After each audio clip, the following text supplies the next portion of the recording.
लिखे हैं कि कश्यप अदिति महातप कीन्हा ताकह मैं पूरब बर दीना अवधपुरी अवतरि हम जाई रघुकुल तिलक सोचारहु भाई। बोले कि मैं जाओ वरदान देता हूं कि स्वयं चारों भाई जाकर प्रकट हो गए, यानी चारों शक्तियां प्रकट हुई, दिव्य स्वरूप पैदा हुए उस अयोध्या में जहां पर कैकेयी कौशल्या सुमित्रा जैसी शक्ति देव मात्र शक्तियां हैं, जहां सीता मांडवी उर्मिला जैसी देवियां हैं, उस धरती जहां की धरती स्वयं सरजू के सटकर चल रही थी, ऐसी पतित पावनी जगह जहां पर स्वयं ब्रह्मा के मानस पुत्र वशिष्ठ जी तपस्या किए थे, जहां भगवान राम का जीवन बीता था, वह अयोध्या नगर का क्या हाल हुआ। जैसे सीता मैया का वनवास दिया गया, सीता मां तो दिल से नहीं बोली, लेकिन जब प्राणांत करने को गई कि वृथा अपना मैं प्राणांत कर दूंगी, तो वाल्मीकि आकर बोले कि बेटी मेरा लिखा रामायण झूठा हो जाएगा, यदि मर जाओगे तो जो तेरे गर्भ में भगवान राम के 2 बच्चे लौकुश हैं, वह लौकुश नहीं प्रकट हो पाएंगे, फिर आगे का झूठा हो जाएगा। इसलिए बेटी तुम अपना प्राणांत मत करो। और मैं कहता हूं पूरी अवध नगरी इसी श्राप के कारण से, इसी दिन के दुखाने के कारण से, इसी आह से, इसी बददुआ से मां को जब कष्ट हुआ तो पूरा अयोध्या नगरी सुरसर में विलीन हो गया, यानी गंगा जी काट ले गई और शिव भगवान राम भी जाकर के पूरी प्रजा से विलय हुए। सोने का महल हो, चाहे विशेषकर ज्ञानी जैसा तपस्वी हो, चाहे भगवान राम जैसा आदर्शवान पुरुष हो, लेकिन जिस घर में, जिस परिवार में छोटे का अनादर होगा, चाहे बड़े का अनादर होगा, वह घर में कभी सुख और शांति नहीं होगी। इससे जो सब किसी को भी कष्ट न हो, यह मेरा धर्म है, मेरा फर्ज है, किसी को कष्ट न हो। अब यह कहीं भी ऐसी बातें होती हैं जब किसी का अंदर हंसते हैं तो उसका परिणाम बहुत भयंकर होता है, बहुत भयंकर। देखिए एक और दृष्टांत के खतरे शास्त्र से उदाहरण बता रहे हैं। जब द्वारका धाम कहीं के नहीं गए, वहां जाकर के भगवान अपना एक हुबहू उसी तरह से बनाए। छोटे छोटे बाल बच्चे थे, ग्वाल बाल थे, ग्वाल बाल अपना भैंस गाय चराते थे, सब कुछ अपना प्रेम से चलता था। एक दिन की बात थी कि बच्चों में सूझा, कुछ ऐसी बात सूझी बच्चों का, तो भगवान कृष्ण के लड़के के पेट पर मूसल बांध दिए और उसको नारी रूप में वस्त्र पहना दिए। कछुन विचारते ही ऋषि कहीं मनमा, कुछ विचार नहीं किए, ऋषि जी तुरंत उठाए। एक क्या उठाए? क्या उठाए? अरे भस्म उठाए और दे दी, कहे लो, चाहे बेटी होगा चाहे बेटा, सब कुछ होगा, ठीक है। अब देखिए जब दे दिए कि लो बेटी होगा या बेटा, मुझे जब आशीर्वाद, अब वो नवक ना, नवक लड़के नवक ही हो, फिर भी आज एक भजन गाए हैं अवधूत जी कि भजन करो मस्त जवानी में, ये गाए थे ना, बुढ़ापा में क्या करेगा। तो जो बुद्धि नवयुवक आजकल कुतर्क में लगाती हैं, वही बुद्धि यदि पूजनियों की सेवा में लगाते हैं तो मैं दावे के साथ कहता हूं उनका जीवन स्वर्ग सा सुंदर हो जाए। लेकिन आजकल के नवयुवक बच्चे ना, दिमाग में भी वही, मन में भी वही, तो बुद्धि में भी वही, और दिमाग मन बुद्धि तीनों यदि विचलित हो गया तो वो फर्ज रखता है, न अधिकार रखता है, न धर्म रखता है। तब नवयुवक बच्चे थे, अब सब हंसी लगे उड़ाने, कह रहे एक झूठे दाढ़ी बढ़ा लिया है बाबा साधु जैसा, इसको कुछ ज्ञान वान नहीं है। ये तो दे कह रहा है कि जाओ बेटी होगा चाहे बेटा ले लो, बस हम दे दिए, इसकी कुछ जानकारी नहीं है। हंसी उड़ाने लगी, ढोंगी है, पाखंडी है, 420 है। और दुर्वासा ऋषि क्रोध रूप अवतरण देख ध्यान लगाई। और दुर्वासा जी क्रोध के अवतार थे और ध्यान लगा कर देखे कि ये तो हमको मूर्ख बनाने सब आए थे, परीक्षा लेने आए थे कि देखें बबुआ कुछ जानता है कि नहीं जानता। ठीक है, आजकल के बहुत से बच्चे हम देखते हैं, ऐसे बच्चे जिनके माँ को कोई संतान नहीं थी, माँ के कृपा मातेश्वरी शक्तिपीठ की कृपा से वही बच्चा जन्म लिया, पेट में था तब से मैया आती थी। और जब बड़ी हो गई, बड़ा हो गया जन्म लेने के बाद, अब कहीं पद पर हो गया, कोई पुलिस हो गया, कोई वकील हो गया, कोई बैंक में हो गया, कोई कुछ हो गया, कोई जज हो गया, तो अब उसको शर्म लगती है। माँ कहती है कि बाबू थोड़ा गुरुजी के यहाँ ले चलना, तेरा जन्म नहीं हो रहा था ना तो गुरुजी के यहाँ गए तो मैया की कृपा से हुआ। तो कहेगा तुम मूर्खे हो, जन्म कहीं गुरुजी की कृपा से जन्म होता है? तो सीधी सादी हो, तुम्हें कुछ आता है, कुछ जानती हो, गंवार कहीं का। अरे बाबू सिफारिश करती है तो हलाता है बच्चा, तो सड़क पर थोड़ी दूर छोड़ देगा, कहेगा जो जल्दी है जो, तो माँ अंदर आती है। बच्चा भी आने में शर्म करता है, उसका स्वभाव बोलेगा तेरी माँ ना ढोंग में फंसी हुई है। बताओ, माँ कहेगी जिस समय हाँ तुम्हारे भाई 5 बहनें 3 हो करके मरते गए और तुम्हारा जन्म वहीं से हुआ, तुम ही से हुआ, फिर भी वो बोलता है नहीं नहीं वो तो लिखा था सब हो गया। जब बाबा जी तेरे बाबा जी कुछ शक्ति है का? ठीक है, तो आजकल के बच्चों की बुद्धि अब क्या कहें, किस भाषा में कहें, चूंकि उनके अंदर से धर्म फर्ज और अधिकार तीनों के भाव निकल चुके हैं। वो भूल गए हैं अपने तामसी प्रति के कारण, सत्संग के कारण भूल गए हैं कि हमारे माता पिता का, अच्छा घर में पूजनीय का कितना बड़ा स्थान है और कितना स्थान देना चाहिए माता पिता और गुरु को। भूल गए लड़के, हंसी उड़ाने लगे। जब हंसी उड़ाने लगे तो दुर्वासा ऋषि ध्यान लगा कर देखे, तो ध्यान लगा कर देखे तो सारी चीजें क्या हो गया समझ में आ गया। उठाए अपना कमंडल और कमंडल से जल निकाले, कहे श्राप मेरा वृथा ना जावे, पूरा जदवंशी सजा इसका पाएगा, इस धरती पर जदवंशियों का कुल अभी नष्ट हो जाएगा।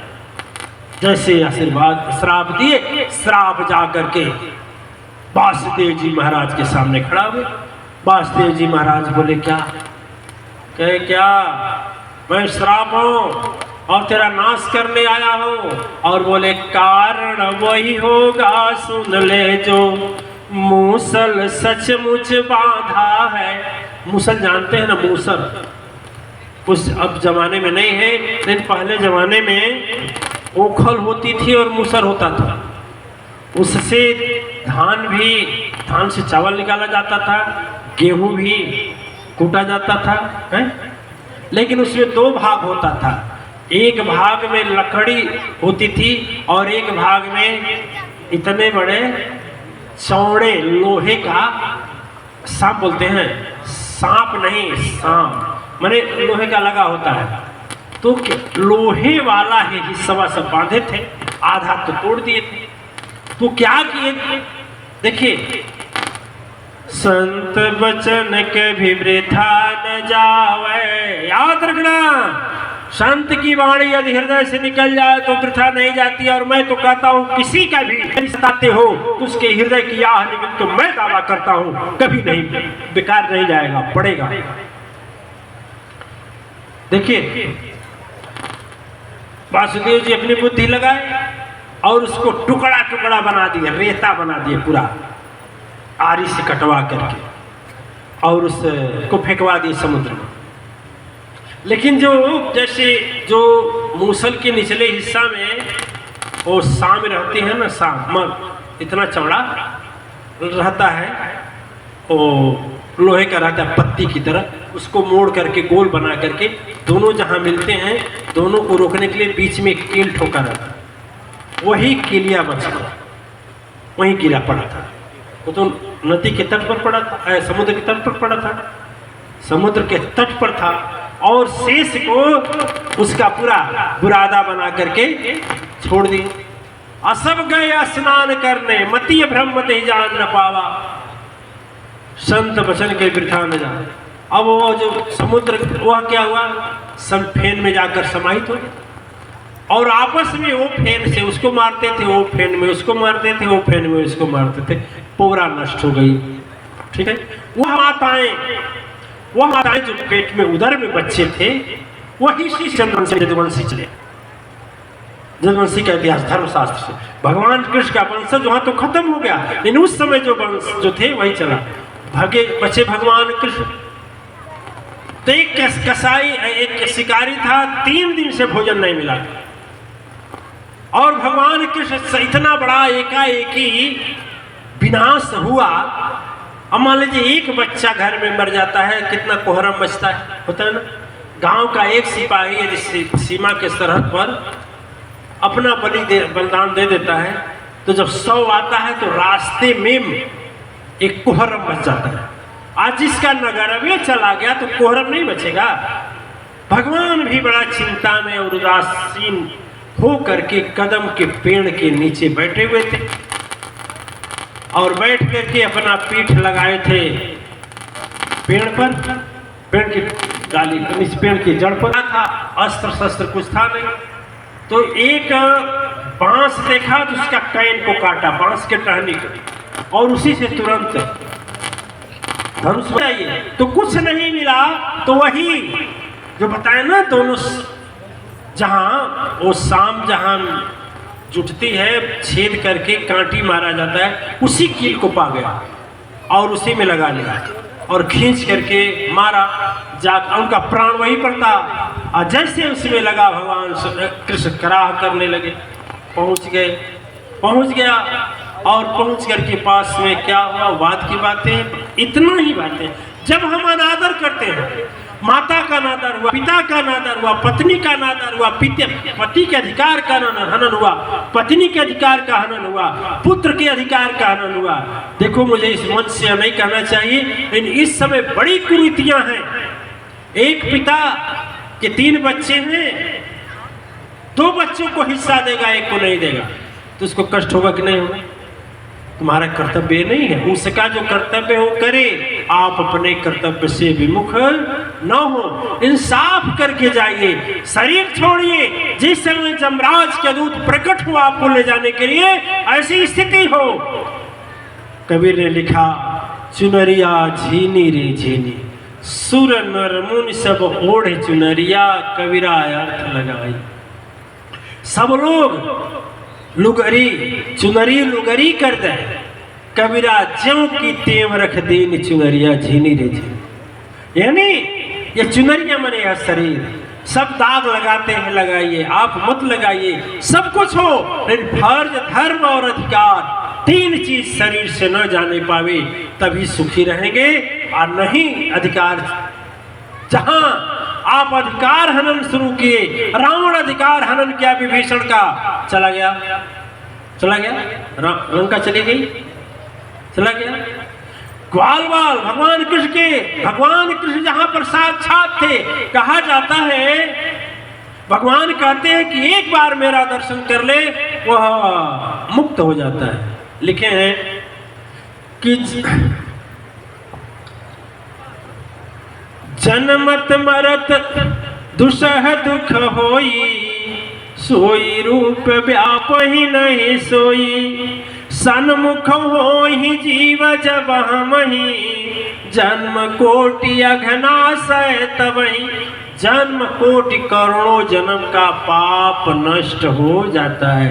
वह भगवान कृष्ण सामने थे, इतने बड़े थे, तब से गोपियों के साथ थे, और एक दिन नहीं। और बोल रहे हैं कि सन्मुख हो ही जीव जब हमें, एक बार यदि जीव हमारे सामने आ जाता है तो जन्म कोटि करोड़ों जन्म का अब हमारे पाप नष्ट हो जाता है। तो फिर मैं ये कहता हूं कि क्यों नहीं नष्ट हुआ? सारी विधवाएं बन गई, सभी गोकुल की नारियां, सभी जदुवंशी नारियां विधवाएं बन गई। क्यों बन गई? इसलिए याद रखना, इसलिए कि जब कितना हो बड़ा महान आदमी हो, लेकिन जब वह अनादर करना सीख लेता है, संत अनादर का फल ऐसा, लंका जले अनाथ कर जैसा। अनाथ हो जाता है वह व्यक्ति। भगवान कृष्ण के सारे लोग थे, रोज दर्शन करते थे, लेकिन अंत समय में यही बात हुआ कि भगवान कृष्ण के ही टोली के लोगों ने, उनके दल वाले ही ने अपमान किया दुर्वासा का, और इतना अपमान का परिणाम निकला कि पूरा का पूरा क्या हुआ? नाश हो गया। इसलिए दिव्यात्माएं 3 चीज याद रखेगा, फर्ज, धर्म और अधिकार। किसका क्या अधिकार है, आपका क्या अधिकार है, वह देखिएगा। फर्ज अपना पूरा करिए, लेकिन किसी को कभी अपना मत मानिए, दो ही को अपना मानिए, एक भगवान को, एक सदगुरु को, और कोई किसी का नहीं है। जब विपत्ति पड़ेगी सब लोग साथ छोड़ देंगे, केवल 2 ही साथ रहेंगे। इसलिए मेरा धर्म है कि बच्चे के साथ ही अपना फर्ज पूरा कर दूं, वह करे या ना करे उसकी जिम्मेदारी। मेरा फर्ज है बेटी का क्या धर्म हमारा निभाना है, पूरा कर दूं, बेटी करे या नहीं। बहू का क्या है, बहू कर दे, सास करे चाहे न करे, सास अपना फर्ज निभा दे, बहू करे या न करे। जब ऐसी भावना होगा दिव्यात्माएं, तो गृह प्रवेश आपका सफल है। और यह तीनों निकल गया तो 2, 4, 10 दिन, 1 महीना, 2 महीना के बाद, साल 2 साल के बाद वह घर भी आज बहुत बढ़िया लगेगा।